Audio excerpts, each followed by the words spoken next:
अनिल पाटील 2019लाच आमच्या पक्षात आलेले आहेत. त्यामुळे भाकरी फिरवण्याचा आणि त्यांचा काही संबंध येण्याची आवश्यकता नाही आहे. सरकारने वारंवार आश्वासनं दिलेली आहेत. मनोज जरांगेंनी देखील मुख्यमंत्र्यांशी बोलून वेगळ्या वेळा ठरवलेल्या आहेत आणि त्या सगळ्या वेळा टळून गेलेल्या दिसत आहेत. अजित पवार यांच्या गटाकडून मुदतवाढ मागण्यात आली.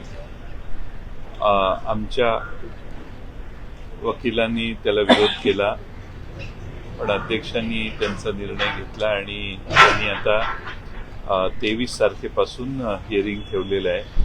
आज मी ह्या अपेक्षेने आलेलो की माझी साक्ष आज होईल, परंतु आता ती तारीख 23 तारीख निश्चित करण्यात आली आहे.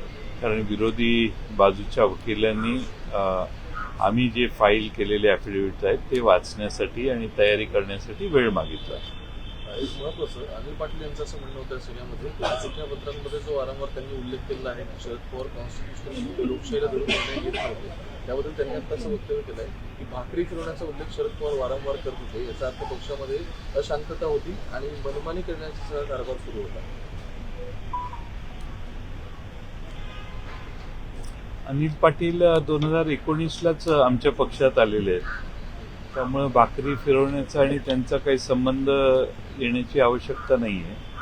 कारण तेच मुळात अजून आमचा पक्ष कसा चालतो याची माहिती त्यांना नाही आहे. ते आत्ताच नुकतेच आमच्या पक्षात 2019ला त्यांना भारतीय जनता पक्षाने तिकीट दिलं नाही, त्यानंतर ते आमच्या पक्षात आले. सर, त्याचबरोबर जर आपण पाहिलं तर मग त्यांच्याकडून नवीन कागदपत्र देखील दाखल करण्यात आलेली आहे आता, त्यामुळे त्याच्याकडे तुम्ही कसं पाहता? नवीन कागदपत्र दाखल करण्यात आलेली आहेत, त्याबद्दल आमच्या वकिलांनी ती कागदपत्र पाहण्यासाठी मागितलेली आहेत आणि त्यासाठी अध्यक्षांनी मान्यता दिलेली आहे. त्याप्रमाणे ती कागदपत्र जी नवीन दाखल केलेली आहेत ती पाहण्यात येतील. मधल्या काळात काही आमदार जे आहेत त्यांचं शपथपत्र काही लोकांनी तिकडे सादर केलं, काही लोकांनी इकडे सादर केलं, अशी परिस्थिती होती. आता नवीन शपथपत्र सादर करण्यात आलेत अशी देखील माहिती मिळते. याच्यात काय माहीत नाही मला काय सादर करण्यात आले आणि कुणी सादर केलेले आहेत. विधानसभेचे सदस्य काही इकडे, काही तिकडे, काहींनी मग तिकडे जाऊन पुन्हा इकडे अशी वेगळी भूमिका घेतलेल्या आहेत. त्याप्रमाणे आज जे दाखल करत असतील ते आज काय कुणी केले मला माहीत नाही, पण ते पाहावं लागेल. मनोज जरांगे आता मुंबईच्या दिशेने यायला निघालेले आहेत. त्यांच्या मागण्या ज्या आहेत त्या पूर्ण होऊन झालेल्या नाहीत आणि त्यामुळे एक आक्रमक पवित्र त्यांना घेतला आहे. 26 तारखेला मुंबईला सर्वांना चला असं देखील एक त्यांना सर्व समाजाला उद्देशून म्हटलेलं आहे. सरकारने वारंवार आश्वासनं दिलेली आहेत. मनोज जरांगेंनी देखील मुख्यमंत्र्यांशी बोलून वेगळ्या वेळा ठरवलेल्या आहेत आणि त्या सगळ्या वेळा टळून गेलेल्या दिसत आहेत. आणि मनोज जरांगे यांनी सरकारला मुदत दिलेली होती, ती मागच्या वेळची मुदत वाढ देण्याचं काम देखील झालं.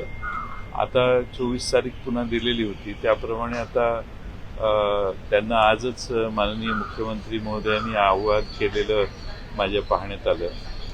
त्यामुळं मुख्यमंत्र्यांच्या आव्हानाला ते कसा प्रतिसाद देतात त्यावर ठरेल.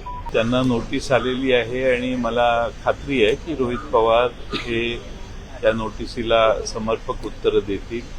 रोहित पवार हे राजकारणी होण्याच्या आधी अतिशय उत्तम असे उद्योजक होते आणि त्यांनी चांगल्या प्रयत्नातून त्यांच्या कंपन्या महाराष्ट्रात त्यांच्या भागात उभ्या केलेल्या आहेत.